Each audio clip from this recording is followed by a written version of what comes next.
Hi, I'm Dr. Dustin Gay. I'm a local orthopedic surgeon with Houston Clinic Orthopedics, and we'd really like to invite everybody to come out to our new office facility to take a look at it. It's a larger space with physical therapy, and we're just excited to have it, and we'd love for people to come out and visit us. Come by and see us today at our brand new location, the Houston Clinic, Medical Drive in Dublin.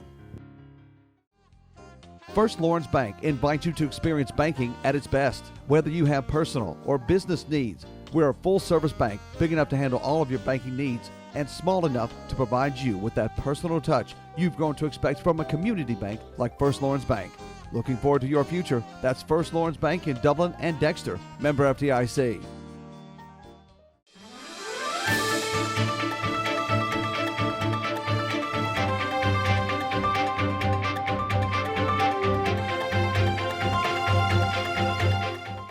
Welcome into the studios today, Melissa Brantley with South Central Health District. And man, is that a name that just rings through my mind constantly, Melissa. You're in contact with us constantly. You're either calling, letting us know what's going on, sending out press releases. You always answer the phone with a cheerful smile, and thanks. It's tough times. It is, yeah, really definitely busy. Different times. You guys are really busy. You're answering a lot of calls. What are the most prominent phone calls, questions people are asking you guys now? Well, first of all, I do want to say we're trying our best to be transparent. We're definitely not trying to withhold information from the public. I think that's our biggest job, is to keep the public informed. And so I know we've been sending out a lot of news releases, but on our end, we think it's really important to let the public know when we have a new case. And so because of that, we are sending out multiple news releases. And so I think, you know, on our end, we're trying to keep you informed, to keep the information fresh, so up to date. And so forgive us if we are sending out a lot of information and posting a lot on our website and on our Facebook page, but it's really so that the public can know what's going on. Well, better that than not communicating at all, right. Melissa. And hey, one of the questions that I'm sure you hear, people want to know why we can't know where those cases are. That's a confidentiality thing, is it? It is. You know, we still have to, the hospital and public health and anyone who sees patients and is in the healthcare field, we still have HIPAA. And so we have protected health information. And because of that, we have to remember the confidentiality of our clients, our patients, and those that we see. And, you know, I think our nature is to want to know, who is it? Did they work somewhere? Yeah. Is it a man? Is it a woman? Is it a child? And that's definitely just human nature to want to know those things. But, you know, I think if we put ourselves in those people's spot, where they are, you can certainly understand that you would want the same protection that we're giving them. And so I think if any of us can step back and put ourselves in their shoes, we would understand why we're protecting them. And certainly it's up to the employer or the healthcare facility, if they want to share that information, they can, or even the individual who is tested positive can share that information. That is certainly their right, but as a healthcare provider, we cannot provide that information. Yeah, just a legal action that will come back against you to do something like that. Yes. But moving on forward, we hear 14 days, 14 days. Mm-hmm. That's a number. If mm-hmm. someone tests positive, if someone has been around someone who's tested positive, it's encouraged that they isolate it, not mandated that they quarantine themselves for 14 days. Why 14? Well, you know, a physician could better answer this question, or someone in that in the medical community probably answered this better than I could. But really, it gives us time to see if you are going to actually test positive, to see if you have the symptoms and would test positive, and subsequently, if you do and if you're asymptomatic, then that would give it time to run its course. And so that would be the key to the 14 days. What does it mean, run its course? Well, for the virus, for you no longer to be shedding the virus and thus be contagious. And so that 14 days gives us enough time that we can feel certain that you're not going to be contagious to go out into the public, and that you would not be spreading it to other people. Do we know yet, Melissa, at all if you have the virus and you shed it and you move forward, can you catch it again? That is something we're still learning about. I have heard cases in China where they're seeing people who have had it once get it again, which is concerning. Because we like to think that once we've been exposed to something and we've had it, that we build some sort of immunity to it. So that's something I think we'll learn more about. You know, we have to remember that COVID-19 is relatively new. It hasn't been around that long, and so we're learning daily different things about it.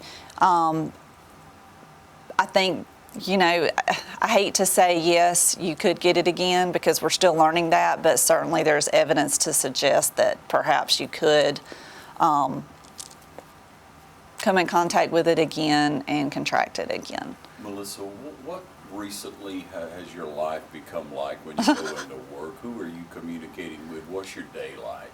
Well, you know, my job, I'm the public information officer, but within public health, there's so few of us, so we all wear different hats, multiple hats. And so, you know, before this, I was doing more health promotion, focusing more on chronic diseases and things of that nature in our community and educating the public about that. And that has kind of taken a back seat.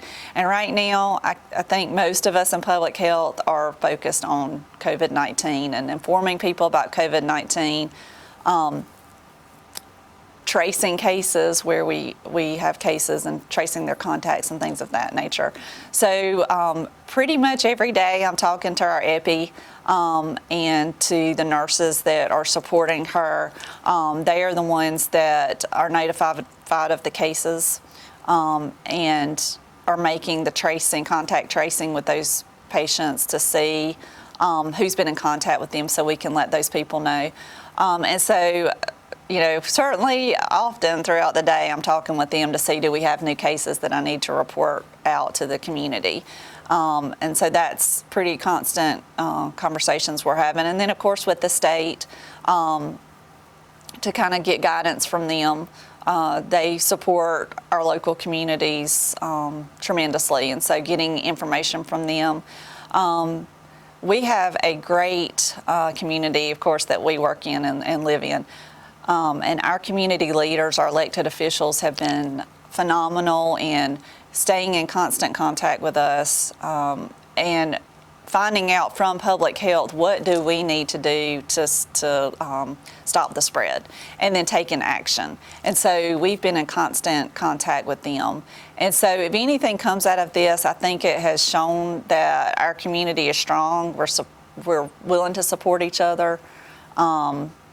And that's really been amazing for me to see as a public health employee. I would say I've been with public health for over 22 years now, and I've never seen anything like this. I don't think we've ever had to deal with anything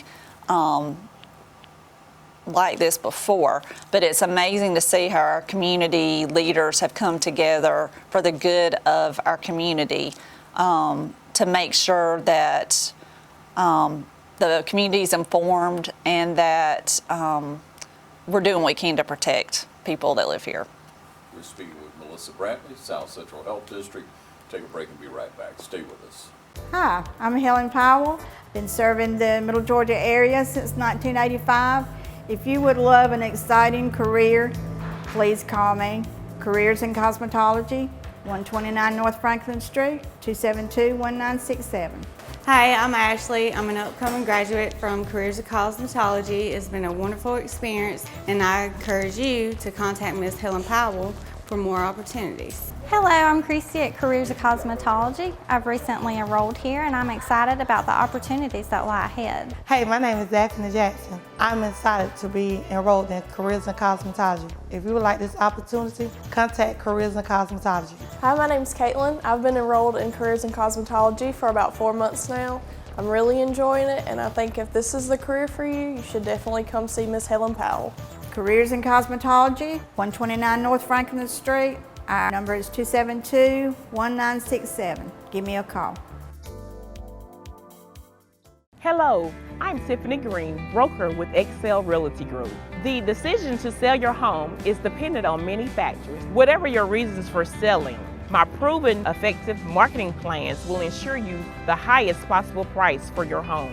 I guarantee to provide you with professional, ethical, and confidential service and keep you well informed every step of the way. Call me at 478-279-2009, or you may email me at tiffanygreen421@gmail.com. Let's get started today.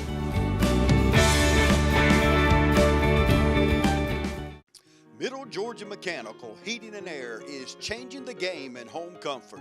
When you purchase a new qualifying Carrier system, you'll receive a lifetime parts and labor warranty. That's zero in repairs for the life of the unit.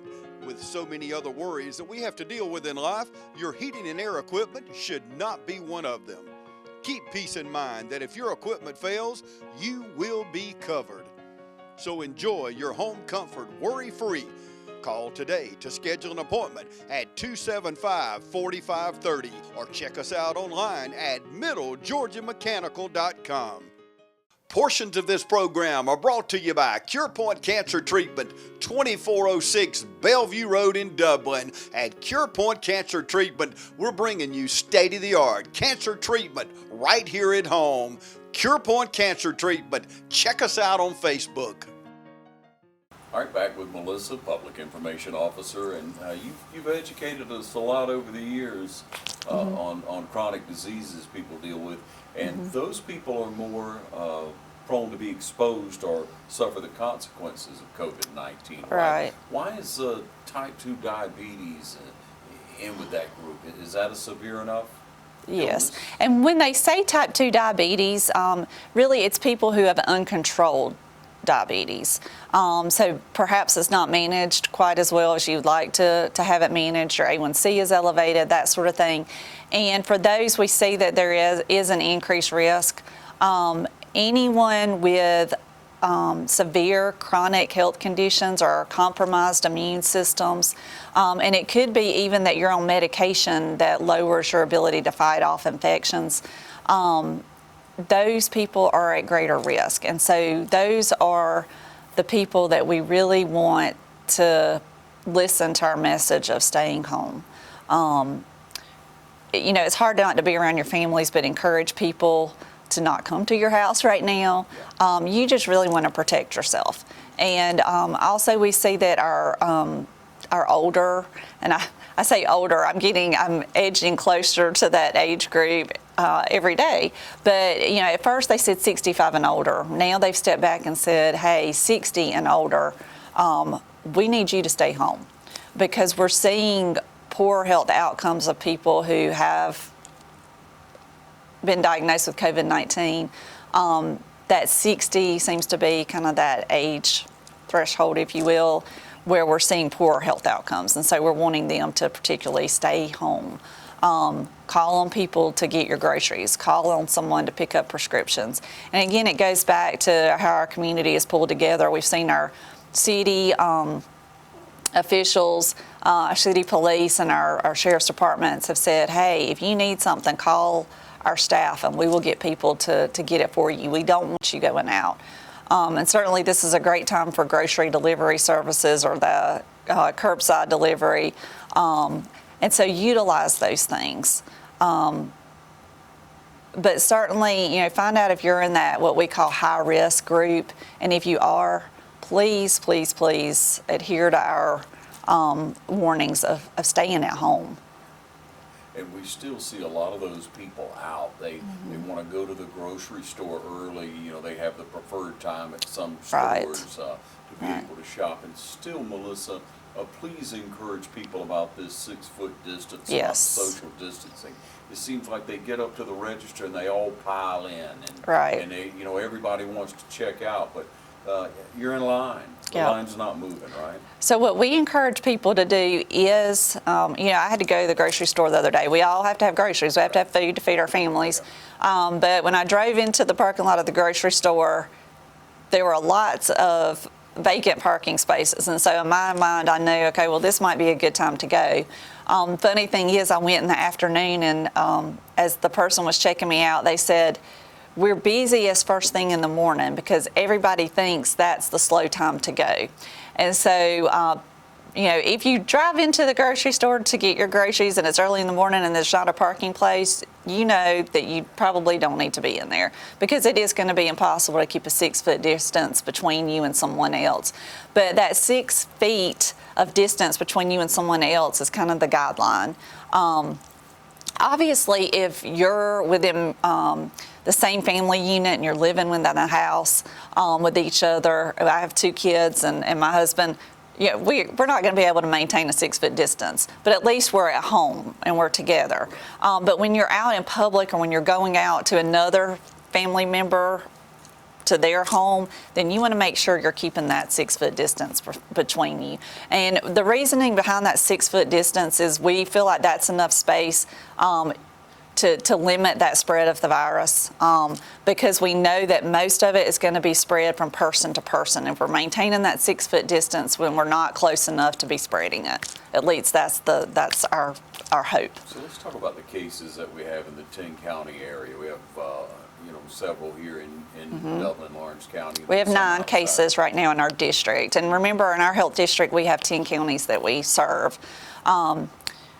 Lawrence County, our most populated county, has the most cases right now. It's a little alarming to see the numbers going up like they are in the last few days, but at the same time, we're testing more people. And so one can assume that the more people you test, the more cases you will have. And so on one hand, it's great that we're able to increase the number of people that we're testing, but I think it alarms the public when they see cases, new cases every day. But I want to remind the public that part of that is because we're testing more. Healthcare providers have the ability to test. Public health is testing. Certainly if someone is in the hospital and they feel that they need to be tested, then the hospital is testing as well. And so as your capacity to test increases, your numbers are going to increase as well. Are you seeing the cases who have come out, are they very sociable people? Have you had to expand to a larger network of people who they've come in contact with, or could you say? What we're seeing with and we've tried to let the public know this, is that we call it community spread. And so most of them have been through community contact with someone who either had it and they didn't know that they had it, or perhaps someone who had it and was asymptomatic. And so in the beginning, when we were seeing cases, not so much in our area, but in other areas of the United States, they were travel related. And this was just 2 or 3 weeks ago. It was all travel related. They had traveled to Italy, which is a hot spot, or they had traveled to some area in Europe where they had a lot of cases, or maybe even they had traveled to Washington State where it kind of first started in the United States. But now what we've seen is what we term community spread. So these cases that we're seeing locally, at least in our district, have not traveled to a hot spot. They've contracted it locally. That kind of reinforces our push for stay home. Because people can have it and be asymptomatic. So you really don't, they may not know that they have it and that they are spreading it. And so that's another reason to stay home. Yeah, and so let's speak to young people. Mm-hmm. Young people think they're infallible, they're invincible, they can do anything, and it's not affecting us, but Right. let's speak to them. Right. I think we were all alarmed last week when you turned on the news and you saw the spring breakers who bombarded the beaches of Florida, and you thought, this is not going to have a good outcome. And then, over the weekend and early in this week, we found out that some of them have tested positive for COVID-19. And while it's true that we're not seeing the poor health outcomes with that population, the problem is that they go home and they have parents and they have grandparents, and they come in contact with people who are possibly in that kind of high-risk group. And they may not know that they have it. They may very well be asymptomatic, but I think you have to look at who you're coming in contact with. And so while these people may not, that younger group may not have the poor health outcomes from having it, there are spreaders. And so by not adhering to those strict guidelines of staying at home, ultimately that's the group that then spreads it. And, we keep talking about flattening the curve. Then it becomes harder and harder for us to flatten the curve, and our cases keep rising. And so for parents, I think it's important. My kids are still young enough where I kind of control what they do in their activities. But I think as parents now, we have to be tough. And, I know you want to go to your friend's house. You want to go hang out at the pool. We're also used to being around each other with with technology and things like that. We're used to knowing where somebody is at all times of the day and let's go hang out and that sort of thing. But now it's a tough time for parents because we're having to say no. And that's our job as parents, I think. We have to be the enforcers right now and say it's not the right thing to do right now. Now, hopefully in a few weeks we can all go back to business as usual and go back to our lives, but for now, it's important to stay at home. So if you work out in the public, you're a younger person, you must go to work, you work in a more public place, people coming and going, you probably shouldn't be around older adults. Probably not. That would be my recommendation because you don't know, who you're around. And my heart goes out to the people who are kind of forced. They need the paycheck.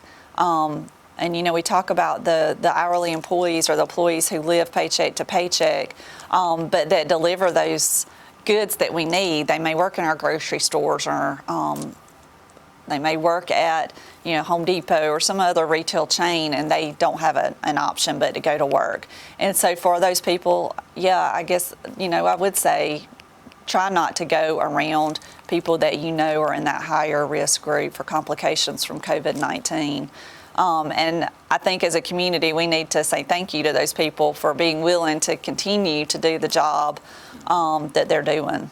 Well, let's talk about people who come to work at a facility. They must come each day. They come in. The place has been treated with Lysol. They come in. They wash their hands very good. Maybe, put on an outer garment or change a shirt or what have you. But they're in the location then. Once you've cleaned yourself up, if you're in an environment that hasn't been, you're the new element, you shouldn't have to continue to use the hand sanitizer. You should just wash your hands more often. I'm saying that because we have such a rush on hand sanitizer or alcohol. Right. And from what I'm reading, washing your hands with warm soapy water for 20, 30 seconds will do it. Yes, absolutely. Hand washing is so important. And, it's funny, we've been teaching hygiene. I've done hygiene presentations with kids for years. And I've always said hand washing is better than your hand sanitizers. Always. Hand sanitizer is great and it has its purpose, but its purpose is if you don't have soap and water available to you. And so if you are at home or if you have soap and water available, please just wash your hands with soap and water. Obviously, if you don't have soap and water, then that's where hand sanitizer serves a great purpose. But if you're at home or you're out and about and you can get to a sink and you can wash those hands, wash them with soap and water for 20 seconds at least. But if you don't, then hand sanitizers are great. You want to make sure it has at least 60% alcohol in it to be effective. But yeah, soap and water, good old-fashioned soap and water does the trick. We're speaking with Melissa Brantley, South Central Health District. Take a break and be right back. Stay with us. Riverview Golf Course, located on the beautiful Oconee River, is open to the public 7 days a week from 7 till 7, and you can play all day for just $25. Riverview Golf Course opened in the spring of 1977 and has been enjoyed by thousands since. Come on out to Riverview Golf Course today off Highway 19 at Riverview Drive, just 2 miles off I-16, exit 54. Riverview Golf Course in Dublin, making memories every day. There's a new place for senior care, a place with 24-hour valet service and a boutique salon. A A place with all-day arts and crafts. It even has a day spa. A place that's so much like home because, well, it is home. Home Instead Senior Care, when you need personalized care in the comfort of home. All right, welcome you back, Melissa. We talk about the social distancing. We talk about ways to prevent ourselves from being exposed from the COVID-19 virus.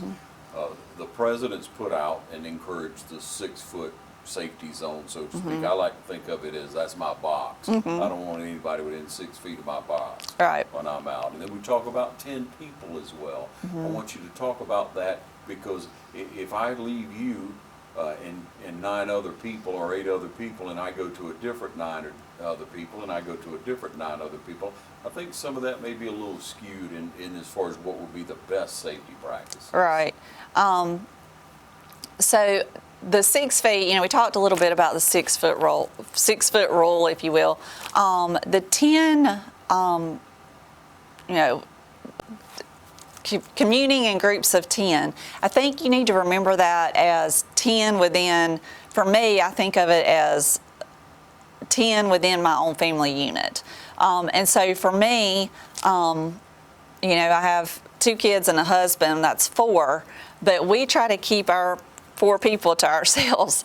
And so we try to limit going out to someone else's house. Now, because my husband and I are still having jobs where we're having to work some, I'm relying on someone else to kind of help fill that role with taking care of my kids. And so with that, then we have 6 people. And so within that group of 6, we're really trying to keep just to ourselves. That's it. And so trying not to come to have dinner parties with anyone else. Because then that 6, when those 6 expand and they go have dinner parties with someone else, or they go over to friends' houses where they're watching a movie, then you've all of a sudden multiplied the number of people that you're coming in contact with. And certainly that's how we're seeing the spread happen. It's those little things that you think are innocent that turn out to be something else. So try to limit your exposure to outside people. And if you have a group of 10 or fewer people that you're regularly coming in contact with, make sure you're kind of just keeping it to yourselves. Our leaders, our city officials and our county officials have done a phenomenal job with trying to limit the spread through some local ordinances that they've enacted. These are short-term, kind of short-term relief for us, I think. I think we can all hope that in a few weeks we can all kind of return to normal. But for now, the limiting, dining in restaurants, they're looking at that. Certainly some places that would normally have a lot of public activity, we've kind of asked them, to shut down for a short term, for a short period of time. And so all of those local ordinances, whether it's county or city, are a little bit different. And so I do want to encourage people to call your local community leaders, call your city hall, call your county government and say, can you, if you can't find it on Facebook, a lot of those are on Facebook now, but find out what is included in that. A lot of them are churches now, because if you look at hot spots around our state, some of that stem from church meetings, places of worship. And so, again, those are places where we're all tightly seated together and it's easy for us to spread it. And so, but again, I just encourage people to find out what those local laws say so that you're abiding to them. What do you see in the foreseeable future with the knowledge that you have now? Where do you see us easing up, if at all, over the next 2, 4, 6, 8 weeks? Well, because of where we are, we're kind of just starting to reach our peak, I think, with our cases. And that's me hoping that we're reaching our peak. I hope we can stop the spread soon. And so certainly because of that 14-day window, I think you have to look at when you kind of reach your peak with the number of cases that you have, and you start to see it kind of remain steady or decline. And then you kind of need to look 2 weeks beyond that, because we have that 2-week period of time where we want to make sure people aren't still spreading it. I think certainly too we have to look at what the president's advice is. He has mentioned opening things back up. I'm sure he'll take into account a lot of what our healthcare providers and healthcare leaders in our country say. Certainly, I understand the importance of going back to work for the economy and things of that nature. I think it reinforces what public health is saying: stay home. The sooner we all can abide by staying at home, the sooner we can get over this. And so it kind of reinforces our message: stay home now so that we can get back to normal soon. And I think that's the message from public health, is do what we can all do now. So hopefully it's a short-term thing and we can all get back to living our lives and return to normal, which is what we all ultimately want, to just get back to normal. That's great advice. Your staff, Dr. Kraft there, everyone works so diligently. I'm sure you're losing hours of sleep, and I'm sure there's a lot of prayerful consideration going on what you have to do every day. There is. There really is. And I'm thankful to work with such great people who have really pulled together. We've pulled a lot of long hours, lots of weekend work. But that's our job. And so, normally with public health, we kind of work in the background. Most people don't know what we're doing. We're just kind of in the background doing it. But unfortunately with this is kind of where we've had to step out into the front. One thing we want the public to know is that we have trained for things like this for years. We've written plans for how we would deal with this sort of thing, and now we're just kind of putting into practice what we've planned for all along. And certainly we will have times where we will make mistakes, and we ask you to work with us through those. On those news releases that go out, our phone number is on those, and always feel free to call us if you have questions or concerns, or you're worried about something. We're here to help the community and to help the public, and so that's hence the name Public Health. So please feel free to reach out to us. We're, like I said in the beginning, we're trying to be transparent and let the public know. I think the more we know, the less likely we are to panic. And so we're doing our best, but certainly if you have questions, feel free to call us.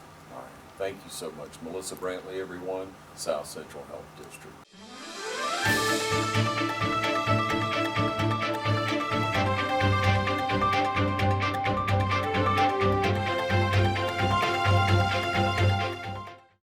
To so many of you who count on us for your prescription medication needs, I'd like to thank you for your years of trust. To those who've yet to choose Tomlinson Pharmacy and Medical Park Pharmacy, I invite you to stop by and discover what makes us different. Tomlinson Pharmacy is a mainstay among downtown businesses, welcoming customers with a smile and carrying on a decades-long tradition of caring and trusted service. Your time is important, so we'll strive to see that your prescriptions are filled in minutes, not hours. With all prescriptions, our pharmacists are available to consult with you, answering any and all questions about your medications. We know your day can be hectic, so we provide free delivery within city limits and refills through our IVR phone system, website, or mobile app. Tomlinson Pharmacy also stocks a wide array of over-the-counter medications and medical supplies. Wendell and Wendy Smith provide hands-on local ownership to ensure your satisfaction, and you'll always be treated like family. Offering prompt, acute, and caring service for your prescription and other medication needs, visit us today at Tomlinson Pharmacy. Come experience a difference.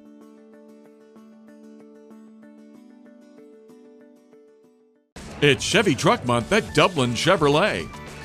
Drop by Dublin Chevrolet for our tremendous Chevy Truck Month savings. Save over $10,000 on this Silverado at Dublin Chevrolet. At Dublin Chevrolet, you get more truck for your money. And more money for your truck.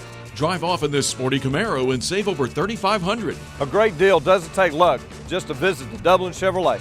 Call, click, or come see us. Dublin Chevrolet, the only dealer you will ever need. Where's my green jacket?